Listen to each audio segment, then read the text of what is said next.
Hello everyone, welcome back to the channel.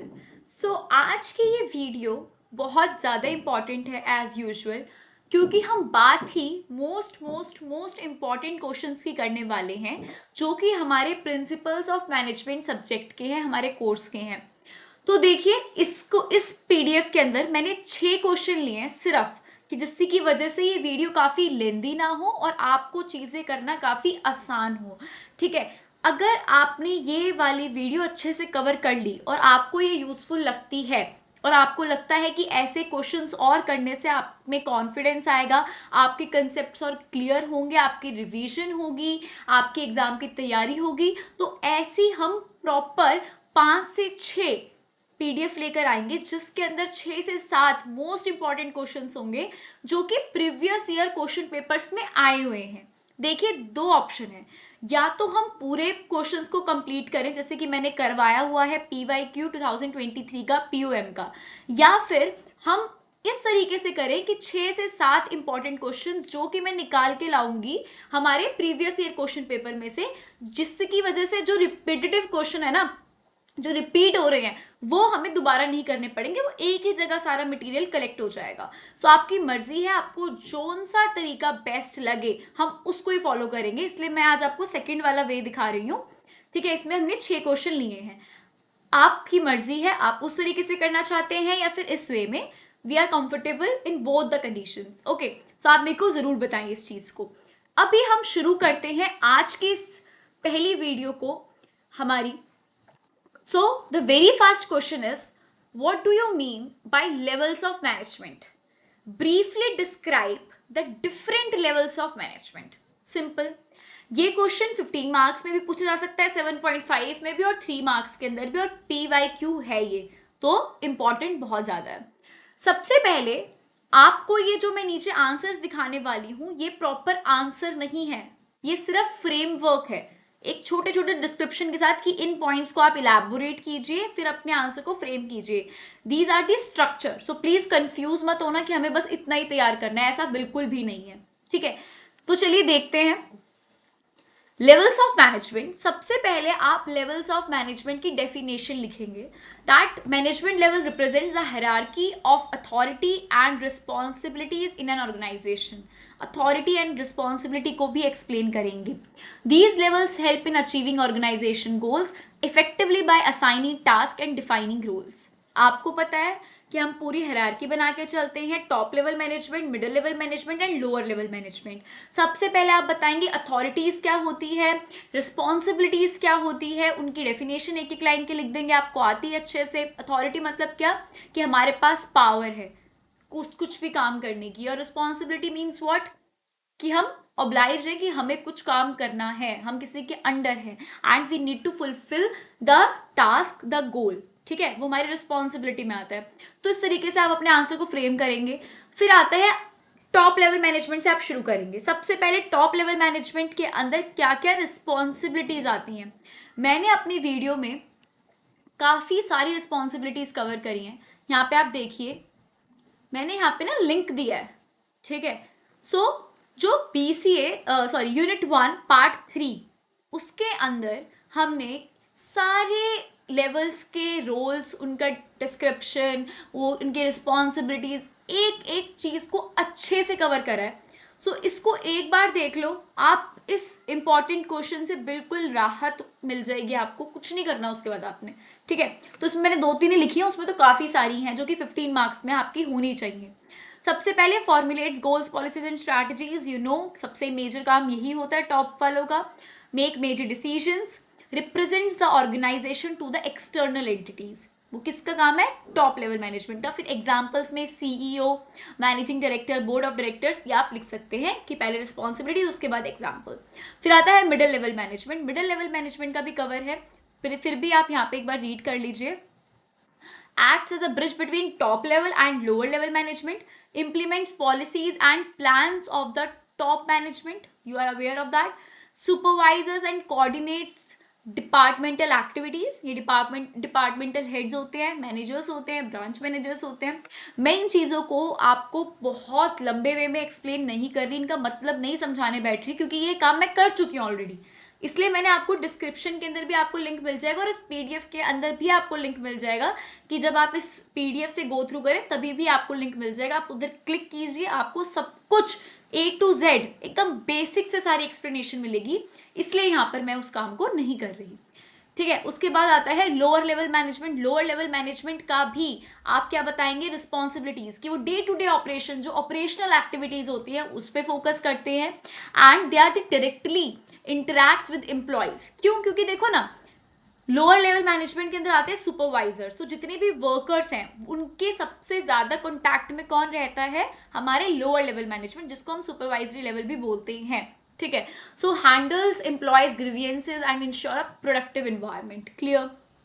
कोई भी issue होगा किसी वर्कर को तो सबसे पहले वो किससे कांटेक्ट करेंगे, लोअर लेवल मैनेजमेंट को, तो वो उनके ग्रीवियंसेस को सुनते हैं, अगर ज्यादा इंपॉर्टेंट होता है तो उसको मिडिल लेवल के पास कन्वे करते हैं, फिर ऐसे चल के हमारा पूरा काम होता है। क्लियर? तो इसके लिए प्लीज आप इस वीडियो को देखें और अपने इस कंसेप्ट को अच्छे से क्लियर कर लें। देन सेकेंड क्वेश्चन जो कि काफी इंपॉर्टेंट है, ये मैंने बहुत क्वेश्चंस पेपर में देखा है और साथ ही साथ ये 15 मार्कर में पूछा जाता है मेनली, मेजरली। ठीक है, तो इसलिए इसको और अच्छे से करें। What is meant by leadership?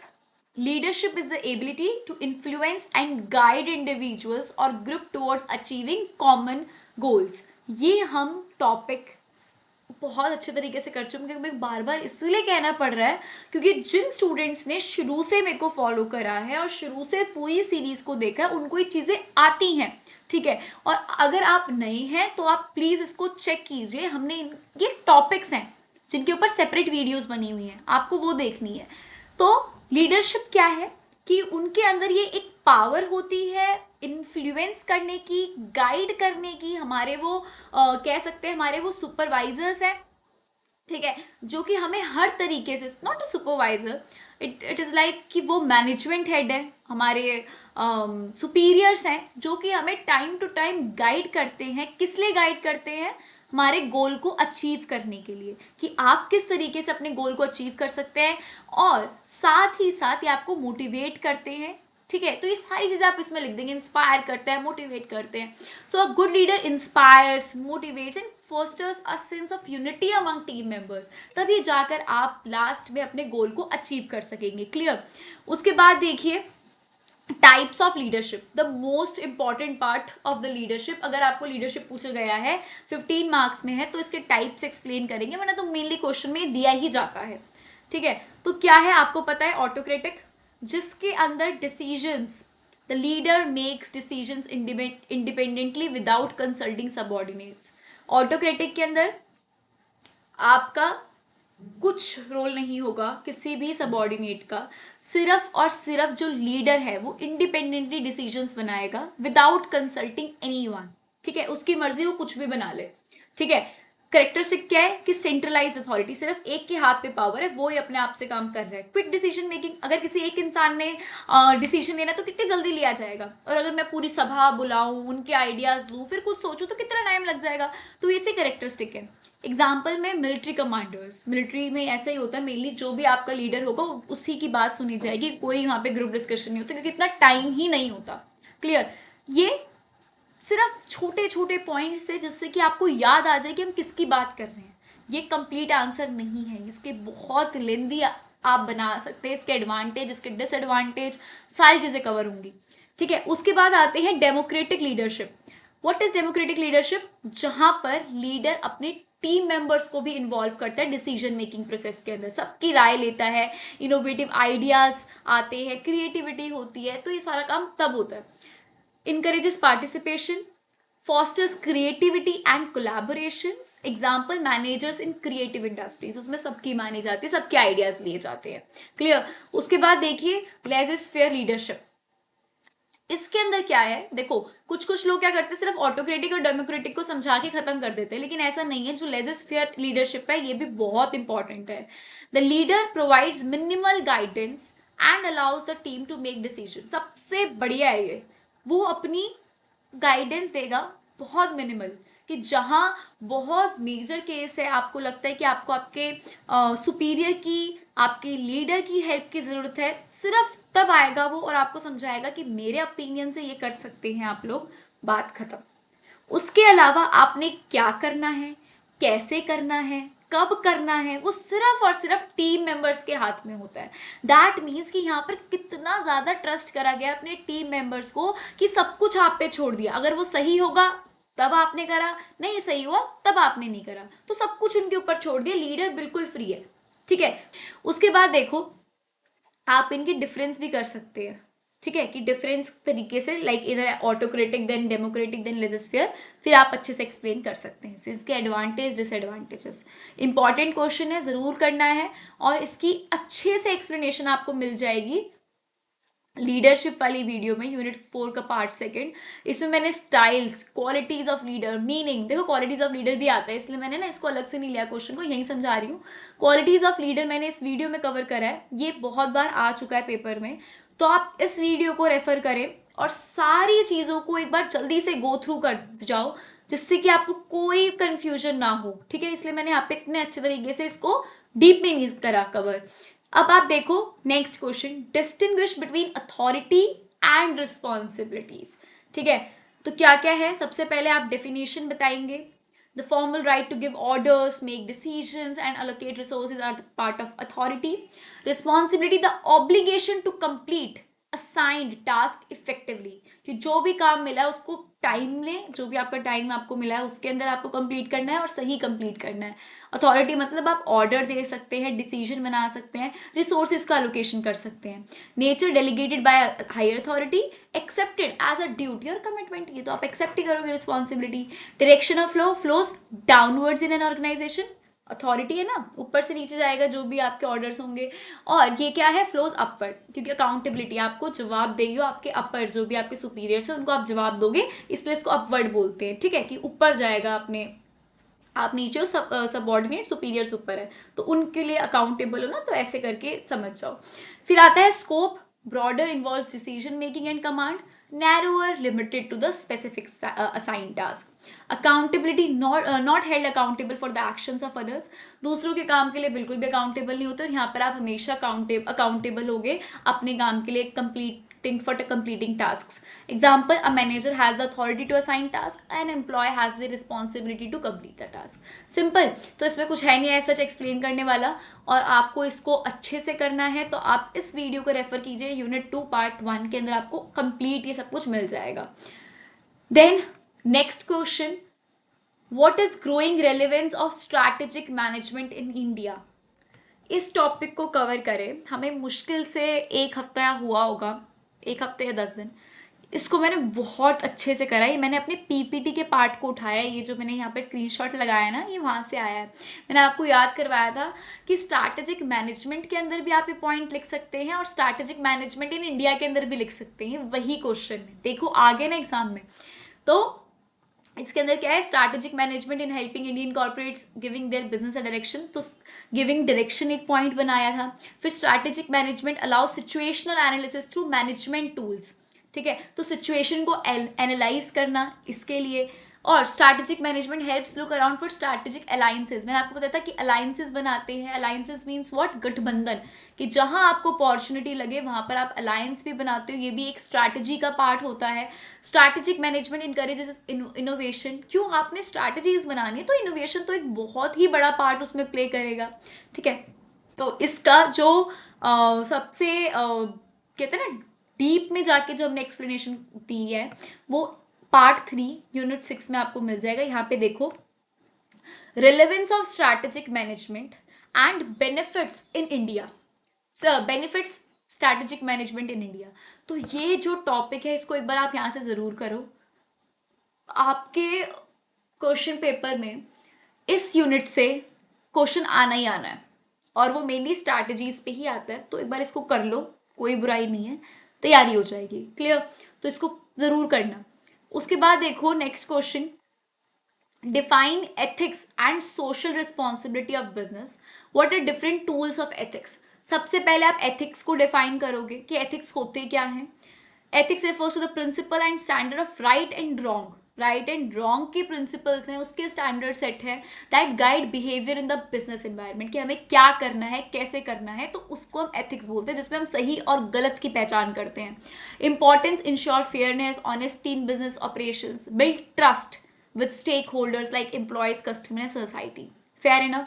Then social responsibility, ये एक ऑब्लिगेशन है बिजनेस की कि to act in ways that benefit society while pursuing profitability, कि आप अपने प्रॉफिट कमाने के साथ साथ कुछ जिम्मेदारी समझे, ऑब्लिगेशन समझे अपने बिजनेस की towards the society as well, क्योंकि आप सोसाइटी का ही लैंड, एरिया, पीपल, वर्कर, सब कुछ आप उनका यूज कर रहे हैं, तो आपकी आपकी ये रिस्पॉन्सिबिलिटी है कि आप उनको क्या करो, पे बैक करो. और पे बैक सिर्फ इसलिए नहीं कि भाई हम अपना सामान बेच रहे हैं, प्रॉफिट कमा रहे हैं तो हम पे बैक कर रहे हैं, वैसा नहीं है. इट्स लाइक कि आप इतना प्रॉफिट कमा रहे हैं, आप उनके लिए फ्री हॉस्पिटल्स खोलें या फिर आप फ्री एजुकेशन प्रोवाइड करें, कुछ भी हो सकता है इसके अंदर. तो ये वाली चीज़ें आएंगी. Key areas, environmental protection, fair treatment of employees, contribution to community development, ये सारी चीज़ें इसमें आएंगी. और आप एम्प्लॉयमेंट भी प्रोवाइड कर रहे हो तो वो भी इसके अंदर आएगा, कि जो इतना अच्छा नहीं कर रहे लोग, जो गरीब हैं, काफ़ी बिलो पॉवर्टी लाइन के, तो वो भी चीज़ें आएंगी. नाउ टूल्स ऑफ एथिक्स की बात करी गई है, ये भी हम अच्छे से कवर कर चुके हैं. सारी चीज़ें हमारे लिए एकदम रिपीट वाली हैं जो कर रहे हैं शुरू से. Code of conduct, a formal document outlining ethical principles and acceptable behaviour of employees. Code of conduct बनता है, ये एथिक्स के टूल है जिसमें सब कुछ लिखा होता है कि कौन कौन सी चीज़ें जो एक्सेप्टेबल हैं, बिहेवियर ऑफ द एम्प्लॉयज़, कि भाई वो ऐसा करेगा तो दैट इज़ राइट और दैट इज़ रॉन्ग, तो सारी चीज़ें लिखी होती हैं. ट्रेनिंग प्रोग्राम्स दिए जाते हैं उनको एथिकल प्रैक्टिसेस के लिए, कि उनको एजुकेट करा जाए कि क्या, कैसे क्या करना है उन्हें. Ethical leadership, leadership setting examples of ethical behaviour in the reactions and decisions. Of course leader ही अच्छा नहीं होगा तो फिर कैसे करोगे. Corporate social responsibility initiative, programme that reflect the company's commitment to ethical behaviour and societal wellbeing, ये दोनों चीज़ें इसमें आती हैं. अब देखो, क्या ये एक सेपरेट वीडियो नहीं है, आपको 15 मिनट्स के अंदर अंदर पूरा business ethics and social responsibility topic cover हो जाएगा आपका, बिना कुछ करे. सिर्फ एक बार बैठो, जो मैं बोलती जा रही हूँ एक बार सुन लो.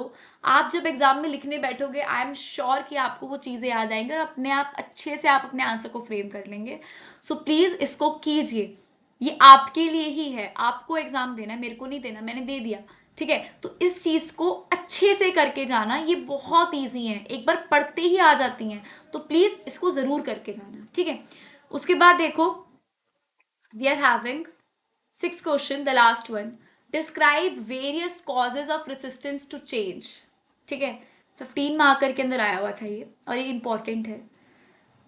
इसके अंदर मैंने काफ़ी सारे पॉइंट्स दिए हुए हैं, आप एक बार देख सकते हैं, यहाँ पे पढ़ सकते हैं.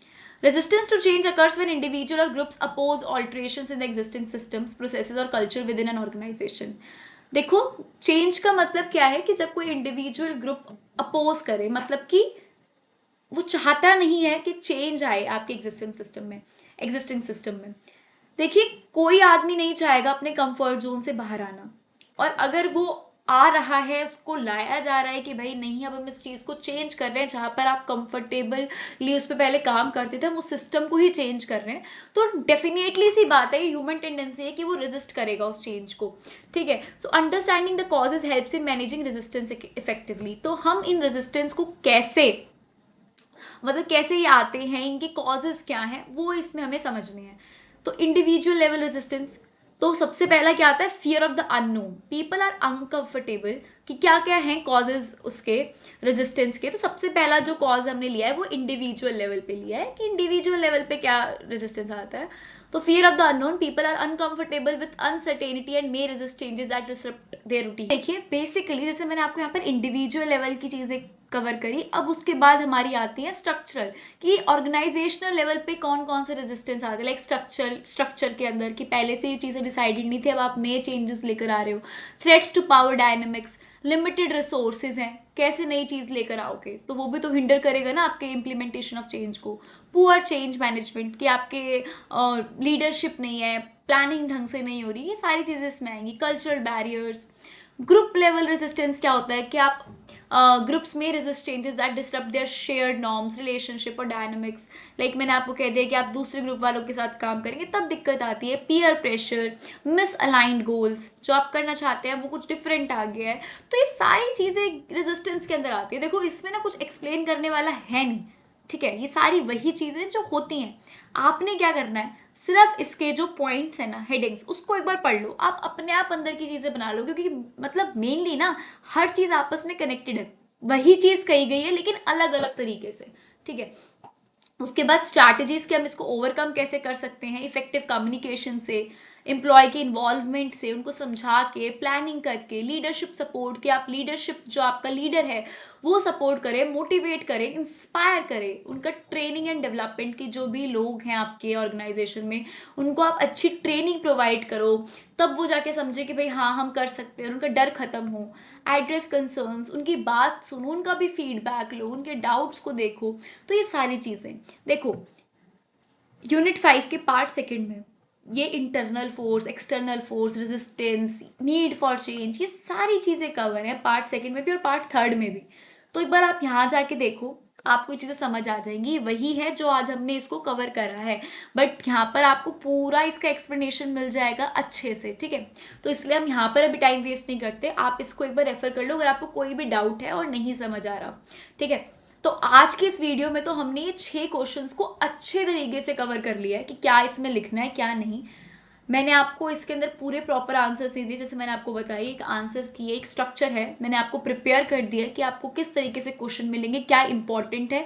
अब अपने कंसेप्ट को प्रिपेयर करना आपके हाथ में है, आपके पास मटेरियल पूरा है, ठीक है। तो अपने टाइम को वेस्ट ना करें और उस मटेरियल को गो थ्रू हो जाए एक बार सभी मटेरियल के साथ में, उन सारी वीडियोस के साथ में, और तब आप एक बार दोबारा से पेपर को लेके बैठे, आई एम श्योर फिर कोई प्रॉब्लम नहीं आने वाली, अगर आप अभी तक आपने कुछ तैयारी नहीं करी है तो। वरना तो ये आसान थे 6 के 6 क्वेश्चंस, ठीक है। एंड ज़रूर बताना कि PYQs पूरे सॉल्व करने हैं या ऐसे मोस्ट इंपॉर्टेंट क्वेश्चन वाले तरीके से, ठीक है। जो ऐसा आपको सही लगेगा वी विल डू दैट, ठीक है। So thank you so much for watching the video and please, बहुत मेहनत लग रही है, वीडियो को लाइक करना ना भूलें, ज़्यादा से ज़्यादा शेयर करें, चैनल को सब्सक्राइब करें और लाइक ज़रूर करें, ठीक है। थैंक यू सो मच, मिलते हैं ऐसी ही वीडियोस के साथ में।